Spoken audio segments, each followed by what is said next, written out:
Bismillahirrahmanirrahim. Assalamualaikum warahmatullahi wabarakatuh dan salam sejahtera saya ucapkan kepada semua pelajar, terutamanya pelajar program 4 semester Kolej Matrikulasi Pahang. Seperti yang para pelajar sedia maklum, unit biologi telah pun merangka beberapa program kecemerlangan. Salah satu daripadanya ialah program Just Round the Corner, dan program ini bertujuan untuk membantu pelajar memahami dan lebih bersedia sebelum pelajar menduduki peperiksaan. Dan untuk makluman pelajar, UPS 2, Ujian Penilaian Sumatif 2, yang akan diadakan pada minggu PDP yang ke-12, iaitu pada hari Rabu 30 Mac 2022. UPS 2 ini akan merangkumi 4 topik yang berjumlah keseluruhan sebanyak 11 soalan. 5 soalan daripadanya adalah daripada chapter 3 iaitu variation, 2 soalan daripada chapter 4 iaitu biokatalisis, 2 soalan juga datang daripada chapter 5 cellular respiration, dan 2 soalan yang terakhir adalah daripada chapter 6 fotosintesis. Jadi tanpa membuang masa, saya ingin memperkenalkan 2 pensyarah yang akan membantu kita mengulang kaji untuk sesi kali ini, iaitu Puan Siti Hajar Rifkah dan juga Puan Sharifah Nurul Ain Balkis. Tanpa membuang masa, saya mempersilakan para pensyarah untuk meneruskan program ini, dan saya berharap para pelajar dapat menduduki peperiksaan UPS 2 dengan baik. Dipersilakan.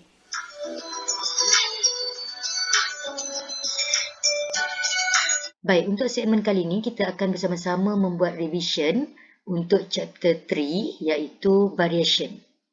Introduction, perkara pertama yang you all kena buat adalah memahami ataupun kamu boleh menyatakan definisi bagi variation. So, what is variation? Variation is a difference in characteristic. Difference in characteristic. So, this one is very important lah. Variation is a difference in characteristic that between individual from the same species. So, itu adalah merupakan definition untuk variation. Lain daripada definition, kita juga dah belajar tentang types of variation. So, type of variation ada 2 jenis, iaitu continuous dan juga discontinuous variation. So, daripada paparan yang Madam tunjukkan di sini, ia merangkumi karakteristik for each of the types of variation, dan dalam masa yang sama kita dapat lihat perbezaan. Poin-poin yang Madam tunjukkan di sini sebenarnya kita boleh buat untuk poin perbezaan. So, kita tengok beberapa contoh ciri-ciri bagi setiap jenis variation ni. Antaranya ialah influenced by genetic and environment factor. While for discontinuous variation, it influenced by genetic factor only. Kita tengok pula poin yang ketiga. Karakteristik for continuous variation are controlled by many genes, ataupun kita boleh nyatakan sebagai the characteristic controlled by polygenes. So dia membawa maksud yang sama. While for discontinuous variation, the characteristic controlled by one gene only. One gene only. Alright. Characteristic can be measured for continuous, and while for discontinuous variation, the characteristic cannot be measured. So, apa contoh yang mewakili setiap jenis variation ini? Bagi continuous variation, biasanya kita nyatakan dari segi height, weight and skin color. Manakala untuk discontinuous variation, kamu boleh nyatakan contohnya adalah seperti ability to roll tongue, human blood group, earlobes, ataupun you boleh tulis Hiker thumbs. So, ini juga contoh untuk discontinuous variation. Next. Kita tengok pula untuk sources of variation. So, variation itu sendiri terdiri daripada genetic variation dan juga environmental variation. So, untuk genetic variation ini, faktor dia adalah disebabkan oleh genetic recombination dan juga mutation. So dalam table yang ada ditunjukkan dalam slide ini adalah merupakan event ataupun proses-proses yang terlibat yang membawa kepada berlakunya genetic variation. Okay. Manakala untuk environmental variation yang mana di sebelah sini adalah merupakan the karakteristik, ciri-ciri ataupun perkara-perkara yang berkaitan yang boleh digunakan untuk menerangkan tentang environmental variation. Antaranya, environmental variation ni dia akan menyebabkan continuous variation. And then it cannot be inherited to the next generation. Okay, dia tidak boleh diwarisi oleh generasi yang seterusnya. Okay, and last one adalah act to produce phenotypic differences between individual. Okay, so kita tengok pula apakah penyumbang kepada berlakunya environmental variation ni. Antaranya adalah food intake, climate and culture. Kita masuk pula kepada subtopik yang ketiga iaitu selection. Selection ni kelas, you all kena tahu maksud dia dulu, definition dia dulu. So what is selection? So selection is a process of selecting individual with certain characteristic. Right? So itu adalah definisi untuk selection. So selection ni dia terbahagi kepada dua jenis, iaitu natural selection and artificial selection. Itu yang kita dah belajar lah. Right? So Madam pergi dulu kepada natural selection ya, untuk paparan ni natural selection. So what is natural selection? It is a process of selection that involve environmental factor as selecting agent. Yang bertindak sebagai agen pemilihan tu adalah environmental factor. So itu clue dia. So natural selection divide into 3 types. So there are stabilizing selection, directional selection and disruptive selection. So all these statement adalah refer kepada setiap jenis natural selection tersebut. So yang diboldkan itulah clue mewakili bagi setiap jenis itu. Untuk stabilizing selection, it favor intermediate phenotype against both extreme phenotype. That one for stabilizing selection. While for directional selection, it favor one extreme phenotype, kemudian against other extreme phenotype. Favor one extreme phenotype against other extreme phenotype. And last one adalah disruptive selection, refer to favor both extreme phenotype against intermediate phenotype. So itulah definisi bagi ketiga-tiga jenis natural selection.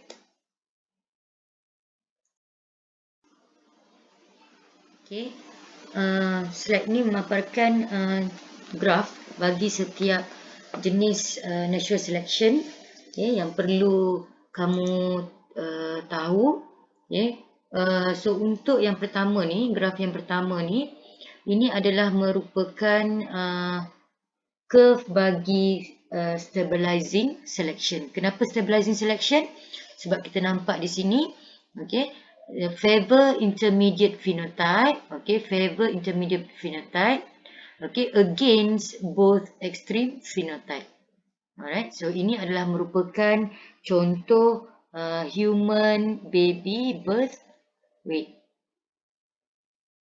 Human baby birth weight. Manakala yang di sebelah ini, so ini adalah untuk stabilizing selection.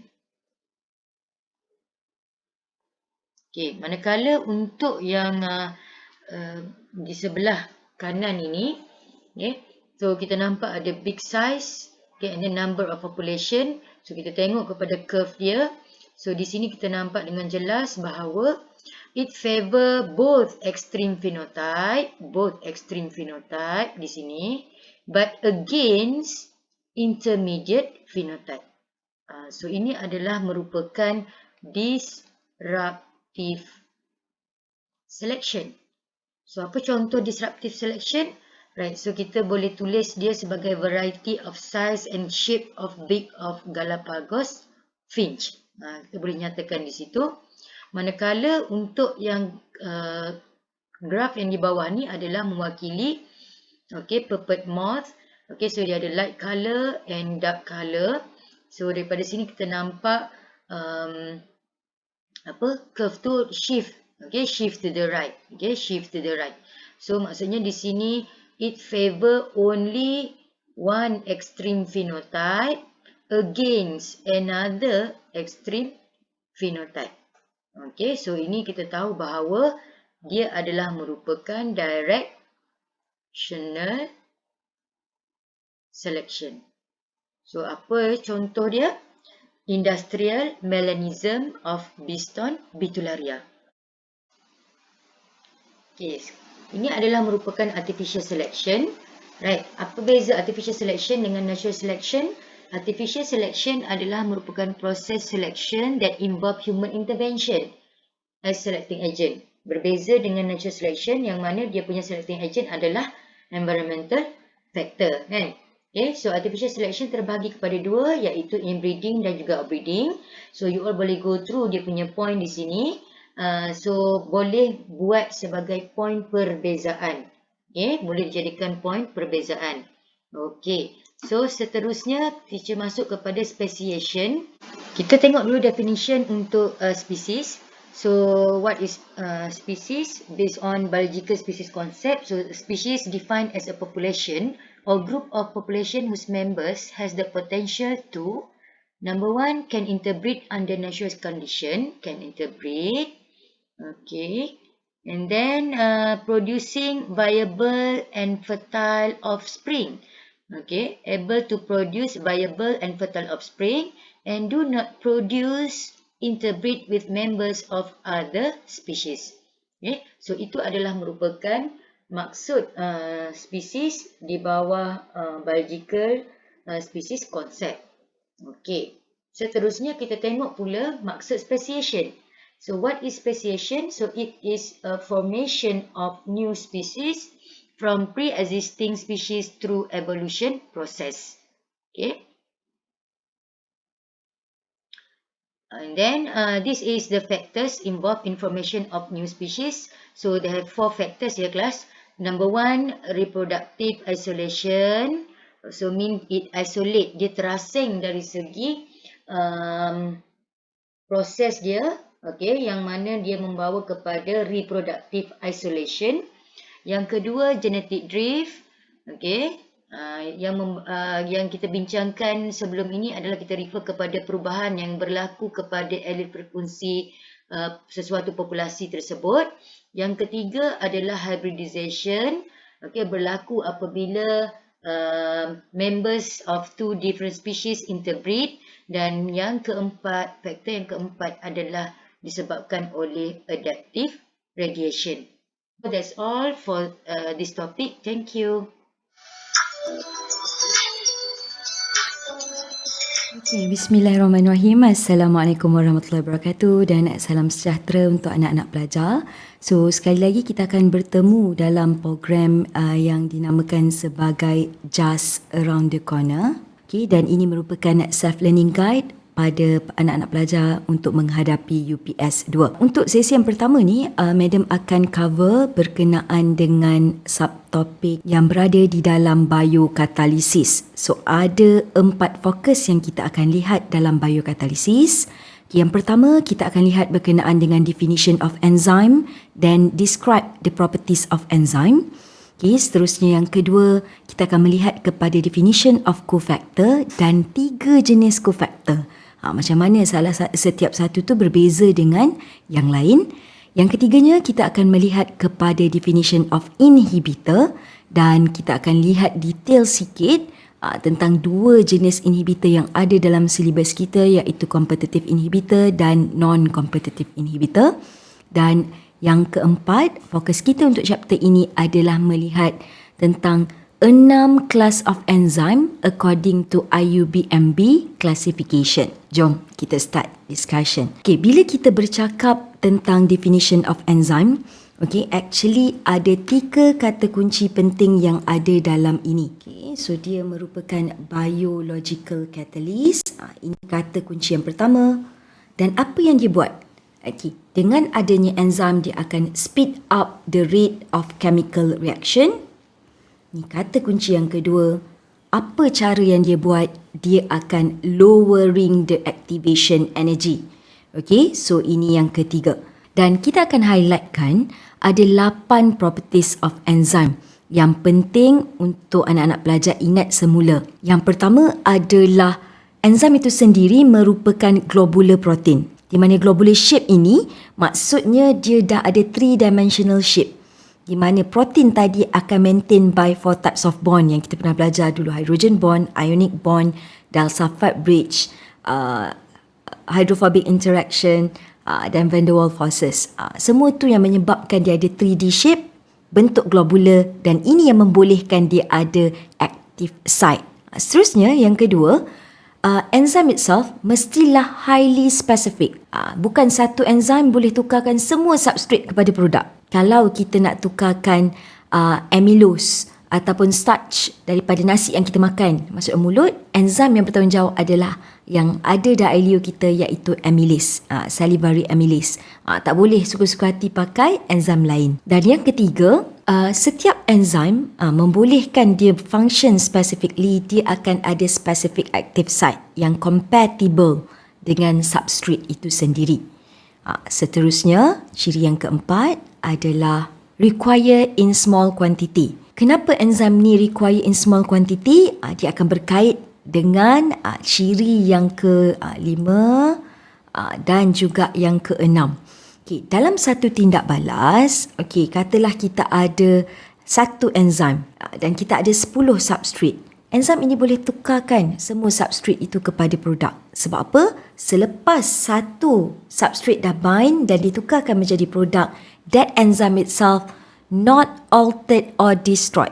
Dia takkan rosak, takkan berubah. Okay, dan it can be reusable. So next, bila produk keluar, the second substrate can bind to the same enzyme as long as dia merupakan enzim yang spesifik terhadap substrate itu. Okay, dan ciri yang ketujuh, yang ni kena fokus betul-betul. Okay, enzim dia akan denatured. Maknanya bentuk dia yang globular, yang maintain by bond tadi, boleh hilang shape of active site-nya apabila bond-bond itu putus pada 2 keadaan. Yang pertama, high temperature dan yang kedua, extreme pH. Untuk temperature mesti high. Kita belajar dulu. Suhu 1 darjah Celsius hingga 40 menyebabkan rate of reaction akan meningkat. Tapi beyond 40, okay, maknanya 41, 42, 50, dia menyebabkan ikatan-ikatan boleh putus dan enzim start to denature. Tapi selepas suhu 60, totally denatured. Tapi in terms of pH, kita tak kata high pH. Kita kata extreme pH. Because pH ni dia ada range. Okay, pH 1 sampai pH 14. So, setiap enzim mungkin akan optimum pada pH acidic. Mungkin natural, mungkin basic. So, kalaulah madam ambil contoh, enzim yang berada di perut kita, dia optimum pada pH acidic. Okay, contohnya pH 2. Okay. Sekiranya enzim itu kita biarkan bertindak balas pada pH 7 ataupun pH 14. pH 7 dan pH 14 merupakan pH yang ekstrim untuk dia. Dan yang terakhir, some of enzyme. Dia ada kriteria untuk reversible reaction tu. Dia boleh memungkinkan tindak balas dalam 2 arah. Seterusnya, kita akan pergi pula kepada the second focus kita tadi berkenaan dengan cofactor. Okay, anak-anak pelajar kena ingat untuk definition cofactor. Cofactor merupakan non-protein tapi dia diperlukan oleh enzim, needed or required by enzyme untuk function efficiently in catalytic reaction. Dan bila kita melihat kepada cofactor ini, apa jenis-jenis dia? Yang pertama adalah coenzyme. Okay. Yang kedua adalah metal ion dan yang ketiga adalah prostatic group. Okay, apa benda yang kita nak bincangkan? Setiap daripada kita tahu dah ketiga-tiga ni memang non-protein. Tapi adakah dia organik ataupun dia adalah material yang inorganik? So yang tu you all kena tahu, boleh bezakan antara tiga. Yang kedua ialah bagaimana dia akan bind pada enzim. Dan yang ketiga, how its function. Dan contoh-contoh kepada ketiga-tiga jenis cofactor ini kenalah boleh bezakan dan boleh ingat. Okay, yang pertama kita lihat kepada coenzym. Coenzym adalah organic molecule, di mana cara dia bind adalah secara loosely and temporarily to enzyme. Pas dia nak balas, mungkin dia akan detach daripada enzim. Dan apa function dia? Dalam kebanyakan tindak balas, terutamanya dalam proses cellular respiration dalam badan kita, dalam proses fotosintesis, dia bertindak sebagai carrier that transfer electron, di mana contohnya adalah NAD+, FAD dan juga ATP. Kita akan nampak this one macam mana dia bertindak sebagai carrier. Dan kalau NAD+ ni kita akan jumpa dalam fotosintesis, coenzym dalam Krebs cycle. Second one ni kita akan bincangkan berkenaan dengan metal ion. So metal ion dia adalah non-protein yang bersifat inorganik, tapi cara dia bind masih lagi sama macam coenzym, di mana dia bind secara loosely and temporarily. Dan function dia adalah to change the active site of enzyme. Nak membuat, kadang-kadang bila kita belajar induced fit, kita tahu active site tu flexible. Okay, dia boleh slightly change in shape to fit the substrate untuk membentuk enzim substrate complex. Okay, so bila kita tengok prostatic group pula, dia ini adalah organic molecule. Dan dialah satu-satunya jenis cofactor yang bila dia bind pada enzim, dia akan jadi sebahagian dari enzim. Dia bind tightly and permanently. Antara fungsi dia adalah act as electron acceptor. Ada dua contoh. Yang pertama yang ada pada sel red blood cell kita iaitu heme. Okay, dan kita akan belajar dalam bab fotosintesis iaitu cytochrome. Dan seterusnya, Madam nak bincangkan tentang inhibitor. Inhibitor ini adalah sangat bertentangan dengan cofactor tadi. Di mana inhibitor dia adalah satu molekul yang akan decrease the rate of enzyme catalyzed reaction. Inhibitor ini akan bound to enzyme. Kita kena tahu enzim ni dia ada dua tempat. Apa-apa bahan sama ada cofactor atau inhibitor boleh bind. Satu, active site dia, ataupun site lain selain active site dipanggil sebagai allosteric site.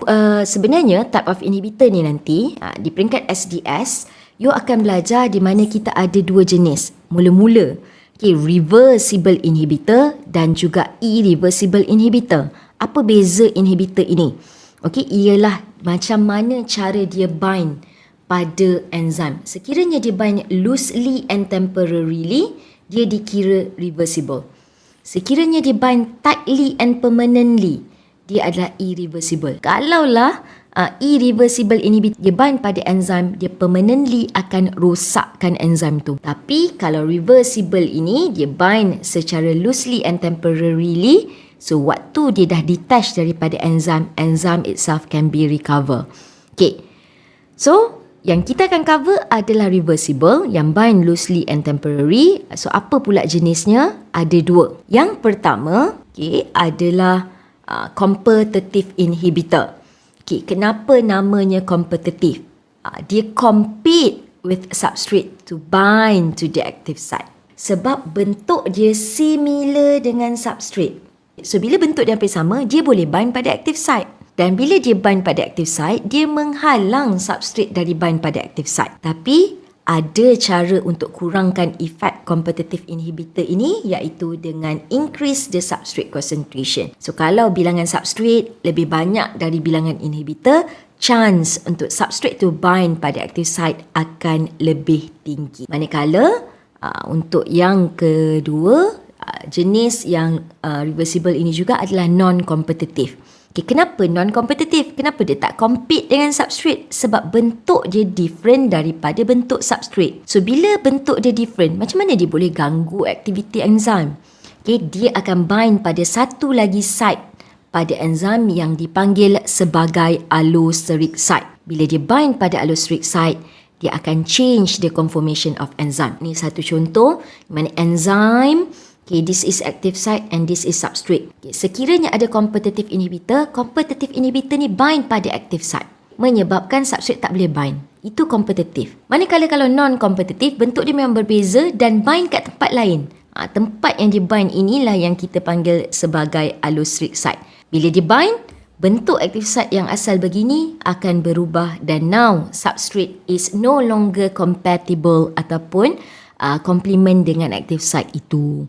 So, selama mana adanya non-competitive inhibitor dalam allosteric site ini, substrate takkan boleh bind pada active site dan tak bolehlah bertukar menjadi produk.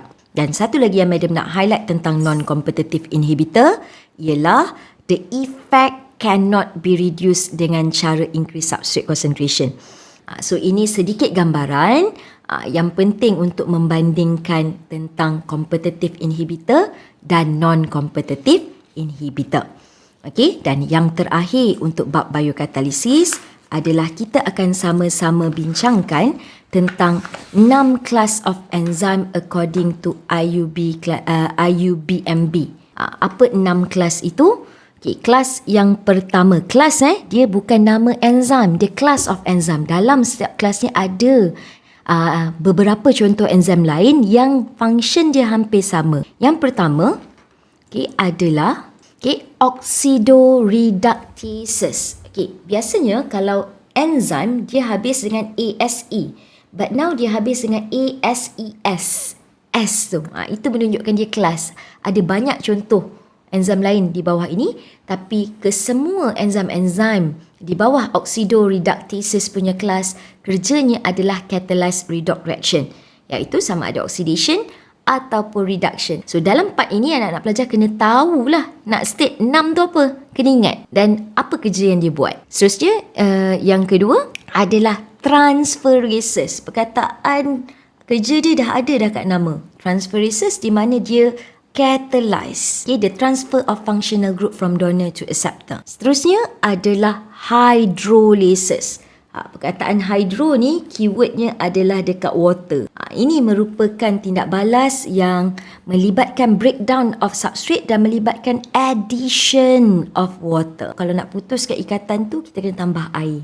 So, enzim-enzim yang terlibat dalam catalyze this type of reaction is called hydrolysis. Yang keempat ialah lyasis. Masih lagi melibatkan breakdown of bond, double bond, tapi without addition of water. Dan seterusnya yang kelima, isomerasis. Kita dah belajar isomer.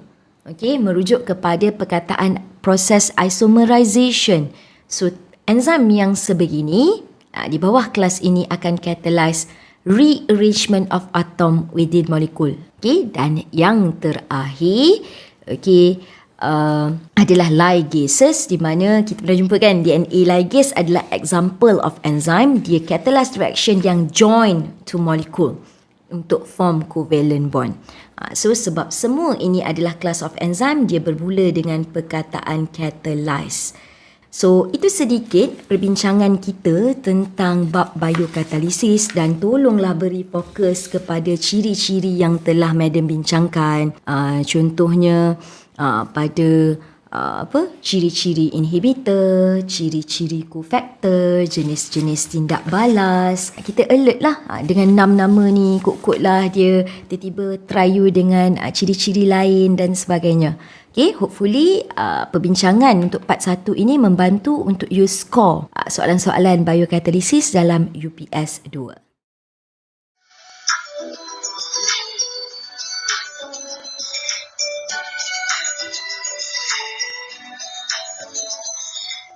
Kita teruskan perbincangan kita hari ini dengan chapter yang seterusnya, iaitu chapter 5, cellular respiration. Seperti mana you all pun dah belajar, cellular respiration divided into 3 types. So there are aerobic respiration, fermentation dan juga anaerobic respiration. Aerobic respiration, kita perlu tahu dari segi definition iaitu the complete oxidation of glucose to produce CO2, H2O and ATP in the presence of oxygen.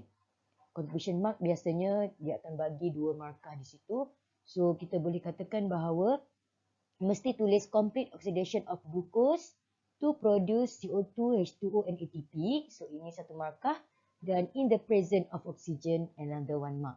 Okay, so itu dari segi definition dia. Padahal untuk equation pula, okay, you all perlu tahu untuk menulis persamaan dia seperti berikut.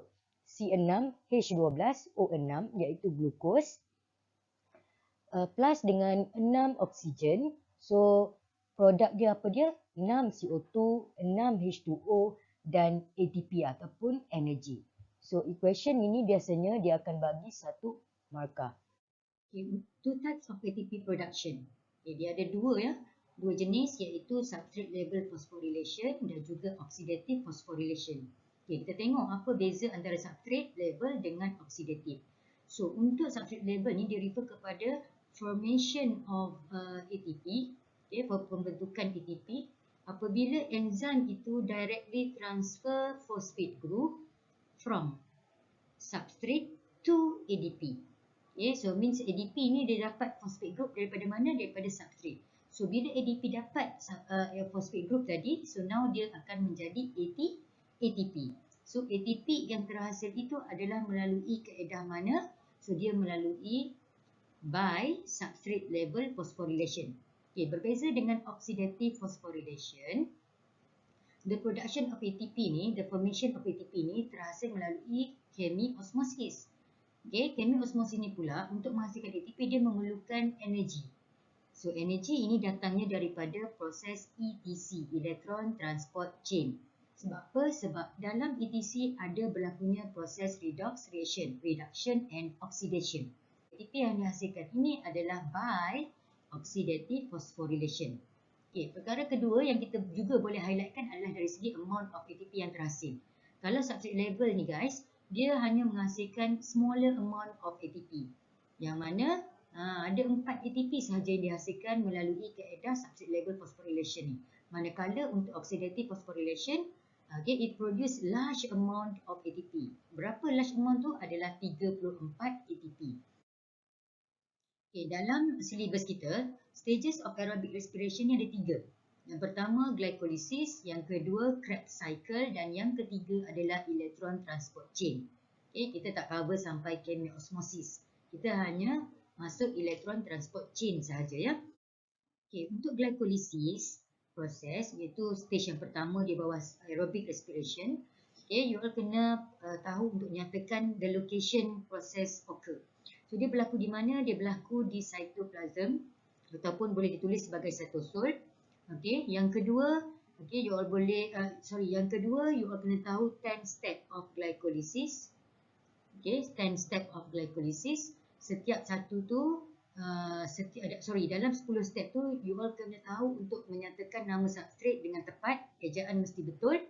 Okay, dia punya enzim dia ni terdiri daripada 2 enzim. Untuk silibus kita hanya merangkumi 2 enzim sahaja, iaitu hexokinase dan juga phosphofructokinase pada step pertama dan step yang ketiga. Means dalam ayat kita sewaktu kita menguraikan proses yang terlibat pada step 1 dan step 3 mesti dimasukkan nama enzim ini, hexokinase dan phosphofructokinase.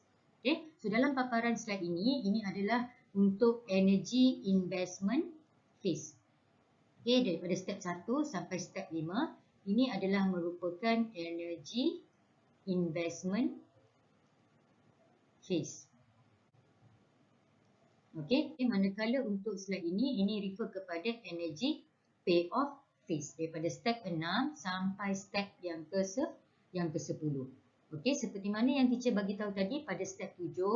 Okay, sekiranya soalan tanya kita bagaimana ATP, how this ATP produced, so the answer is by substrate level phosphorylation. Sebab apa?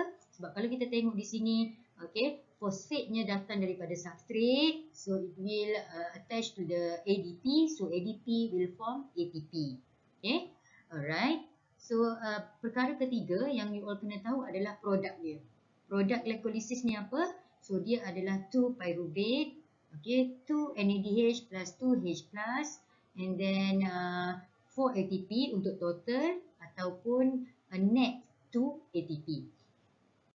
Okay, selepas proses glycolysis, okay, 2 molecule pyruvate that produced from glycolysis tu dia akan enter mitochondria untuk undergo proses link reaction Okey, yang mana link reaction ni ataupun dalam Campbell dia menggunakan istilah pyruvate oxidation. Okey, so pyruvate oxidation ni merangkumi 3 step sahaja kelas. Okey, 3 step sahaja, so you all boleh nampak dengan clear okey dalam gambar rajah ni. So seperti mana untuk glycolysis, pastikan you all tahu untuk state proses-proses yang terlibat dengan tepat, okey, dan juga penghasilan produk bagi link reaction ni. So apa produk link reaction? Dia akan menghasilkan 2 acetyl-CoA, okey, iaitu molekul 2 karbon. Okay, from pyruvate 3 molekul karbon, so now dia dah menjadi 2 acetyl-CoA iaitu molekul 2 karbon. Kemudian dia juga menghasilkan 2 NADH plus 2H plus and also 2 carbon dioxide. Okay, 2 carbon dioxide. Okay, seterusnya, proses seterusnya atau di bawah stage yang kedua iaitu Krebs cycle atau nama lain dia dikenali sebagai citric acid cycle. Okay. So Krebs cycle ni proses dia berlaku di mana? Berlaku di matrix of mitochondria. Okay, so dia mesti complete. You tak boleh nak tulis in the matrix. Stop, full stop. So tak dapat markah. So dia mesti matrix of mitochondria. Okay. So glycolysis 10 step, link reaction ataupun pyruvate oxidation 3 step. Kalau untuk citric acid cycle ataupun Krebs cycle ni adalah 8 step. Okay, dia mempunyai 8 step. Okay, so setiap step tu sama juga, dia mestilah ditulis nama substratenya dengan betul. Okay, dan juga proses-proses yang terlibat for each of the steps. Okay, dan akhirnya dia akan menghasilkan 6 NADH, 2 FADH2, 2 ATP dan 4 CO2. Okay, seterusnya kita akan tengok pula untuk electron transport chain iaitu stage yang ketiga di bawah aerobic respiration. Okay, iaitu electron transport chain. So electron transport chain ni kelas, dia terdiri daripada apa? Dia terdiri daripada a collection of protein molecule that embedded in the inner membrane of mitochondria. So yang Madam highlightkan dengan warna kuning ni, ini adalah the location where the process of ETC occur. Okay? Sebab apa? Sebab protein yang terlibat dalam proses ni memang dia embedded. Dia berada tertanam di dalam inner membrane of mitochondria.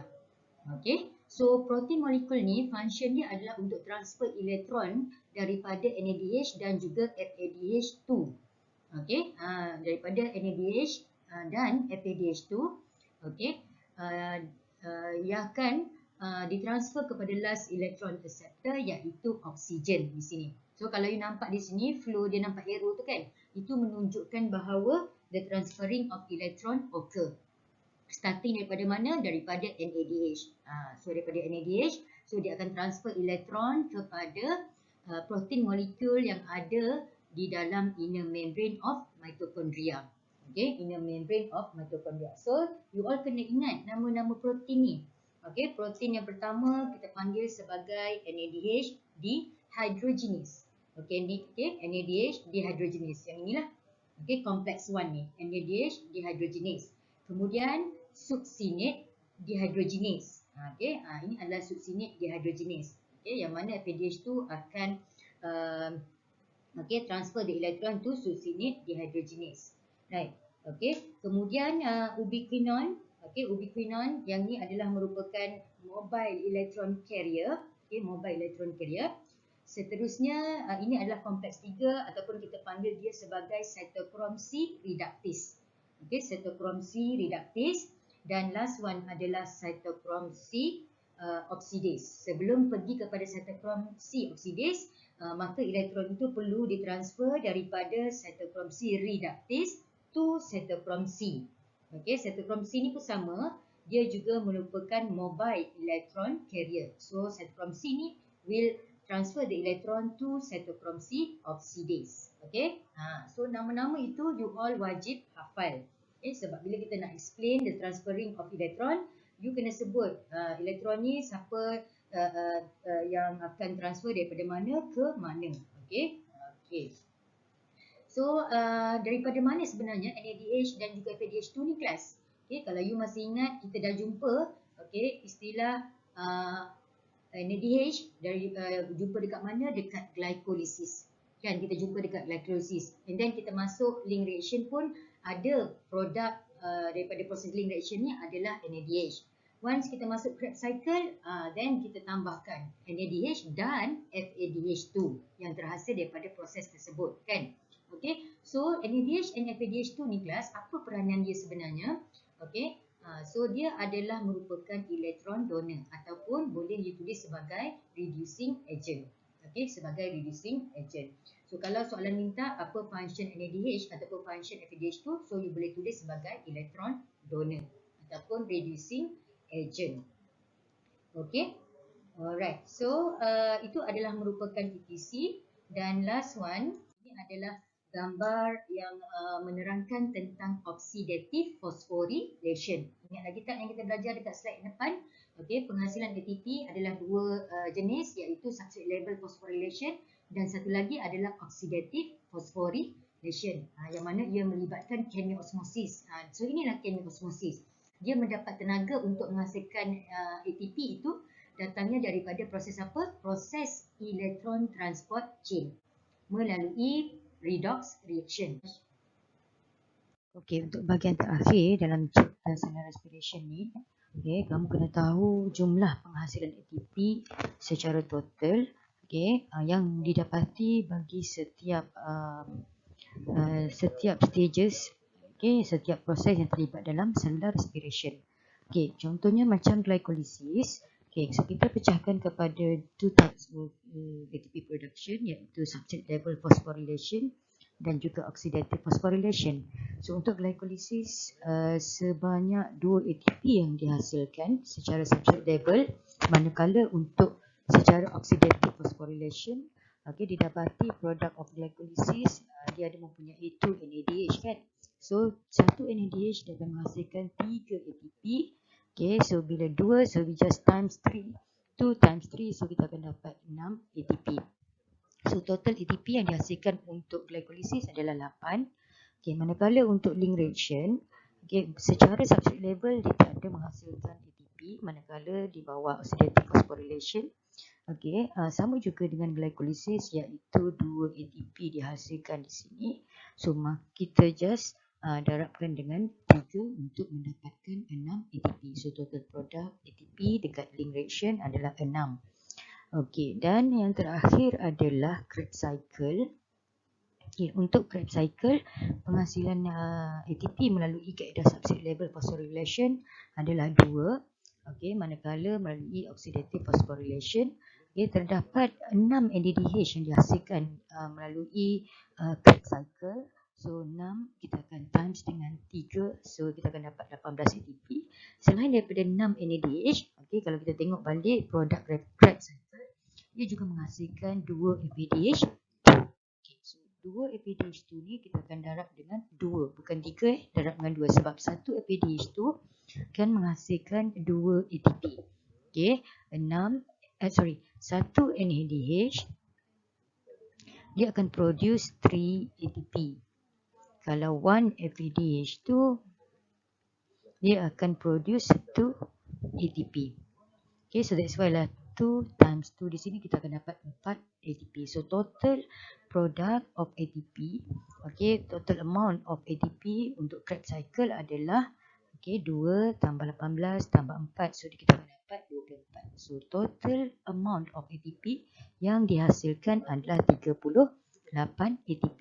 So 38 ATP ni adalah jumlah ATP yang dihasilkan, okay, dalam active cell. Okay, contoh active cell ni yang dekat atas ni ada dinyatakan, iaitu liver cell, heart cell and kidney cell. Okay, so setakat itu dulu untuk kita punya discussion tentang chapter 5. Okay, thank you.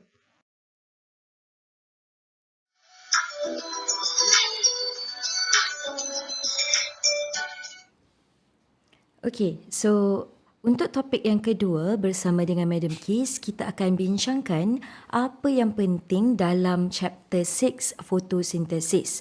Okay, so ada 3 fokus kita. Yang pertama ialah untuk you all kena tahu overall reaction of photosynthesis. So di mana apa bahan yang diperlukan untuk berlakunya fotosintesis, apa produk yang dihasilkan, apa keperluan-keperluan lain. Okay? Dan yang keduanya ialah berkenaan dengan kita perlu tahu dekat structure of chloroplast, all the component of chloroplast, di mana dua stage utama of photosynthesis berlaku. Di mana dua stage utama itu adalah light dependent reaction dan juga light independent reaction. Okay? So kena tahulah secara briefly. Dan the detail process adalah soalan-soalan yang akan ditanya dalam PSPM nanti. Tapi secara gambaran kasar, kena tahu semua. Okay, so first kita akan tengok the overall equation of photosynthesis. So this is the equation di mana 6 carbon dioxide, okay, tambah dengan 6 air dengan adanya cahaya daripada sunlight dan klorofil yang ada pada permukaan thylakoid itu. Okay, pada akhirnya fotosintesis akan menghasilkan glukos, okay, ataupun sugar dan juga membebaskan oksigen sebagai byproduct. So this is the equation. So kena tahulah apa yang diperlukan oleh fotosintesis. Of course, carbon dioxide dan air. Apa keperluan lain? Cahaya yang menjadi sumber tenaga kan. Okay? Dan juga klorofil yang akan strike cahaya tu. Okay? Cahaya akan strike klorofil. Dan kita belajar despite dalam light dependent reaction. Tapi carbon dioxide ni kat mana pula guna dia? Okay, so this is the equation. 6 CO2 tambah 6 H2O dengan adanya cahaya dan klorofil menghasilkan glukos dan oksigen. Okay, so bila kita bercakap tentang struktur chloroplast, okay, dah banyak kali dah kita tahu dia adalah double membrane yang ada inner dan outer membrane. Tapi inner dan outer ni tidak terlibat secara langsung dalam proses fotosintesis. Kita kena pergi dalam lagi. Di mana sebenarnya light dependent reaction nanti akan berlaku di thylakoid. Kita tengok ada banyak keping thylakoid kan. Satu thylakoid, kalau dia berada dalam state, kita panggil granum. Okay? Pada permukaan thylakoid ni lah adanya pigment fotosintesis, majorly chlorophyll. Okay? So, ini adalah lokasi kepada light dependent reaction. Manakala cytoplasm kepada chloroplast dipanggil sebagai stroma. Okay, so dua struktur ini merupakan tempat utama di mana kalau stroma ini adalah untuk light independent reaction pula. Dia tak perlukan cahaya ataupun kita akan kenali dia sebagai Calvin cycle. Okay, manakala thylakoid tadi adalah light dependent reaction. Okay, so kita tengok pula dengan lebih jelas, okay, untuk gambar rajah ini. Okay, so kalau anak-anak pelajar lihat, light dia akan pergi bukan pada permukaan tapi akan strike pada, bukan yang ni je maknanya semua thylakoid. Kita ambil contoh this one. Dan apa yang diperlukan sewaktu light dependent reaction dari equation tadi? Air. Okay, air yang diperlukan semasa light dependent reaction dan dia akan release oksigen yang terhasil tu adalah product of light dependent reaction. Okay, dan apa lagi produk-produk lain yang terhasil dalam light dependent reaction dan dibawa kepada light independent reaction adalah ATP dan NADPH. So kat sini kita tahu air digunakan masa light dependent reaction. Akan tetapi carbon dioxide belum guna lagi. Waktu bila carbon dioxide diguna untuk bina glukos adalah sewaktu Calvin cycle ataupun light independent reaction. Okay, yang berlaku di stroma. Okay, nampak tak dekat cytoplasm? This one is thylakoid. Okay, carbon dioxide akan menjalankan proses Calvin cycle ini dan release produk iaitu sugar. Dalam pembelajaran detail you bersama Cikgu Tuturul, dia tahu kan, dia jadi G3P dulu, 2 molekul G3P baru bergabung menjadi glukos macam dalam equation tadi. Okay. So, kalau kita nak overview, ini benda yang samalah, light dependent reaction, apa yang perlu dan sebagainya. Inilah dia yang kita dah belajar dalam light dependent reaction. So, you just perlu highlight untuk UPS ni, ada dua jenis light dependent reaction, iaitu sama ada non-cyclic photophosphorylation, di mana dia akan melibatkan dua-dua fotosistem. Dan produk dia ada dua. Satu ATP dan satu lagi NADPH. Ada dua produk kalau non-cyclic. Manakala disebabkan keperluan ATP adalah lebih banyak berbanding NADPH dalam light independent reaction, so perlu juga berlaku cyclic photophosphorylation. Okey, cyclic perlu, tapi apa produk yang terhasil daripada cyclic adalah ATP sahaja.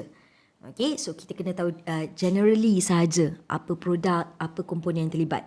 Dan cyclic ini hanya melibatkan fotosistem satu. So soalan bolehlah tanya apa yang berlaku waktu light dependent, apa yang terhasil dan sebagainya. Okey, untuk Kelvin cycle pula, okey, dia merupakan light independent reaction. Okey, anak-anak pelajar kena tahu, walaupun dia light independent, tidak semestinya dia berlaku pada waktu malam.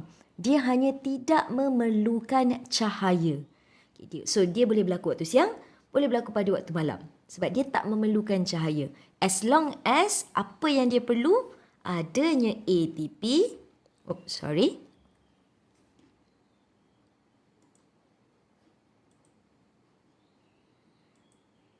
Okay, so apa yang dia perlu adalah ATP dan juga NADPH, dapat ATP extra.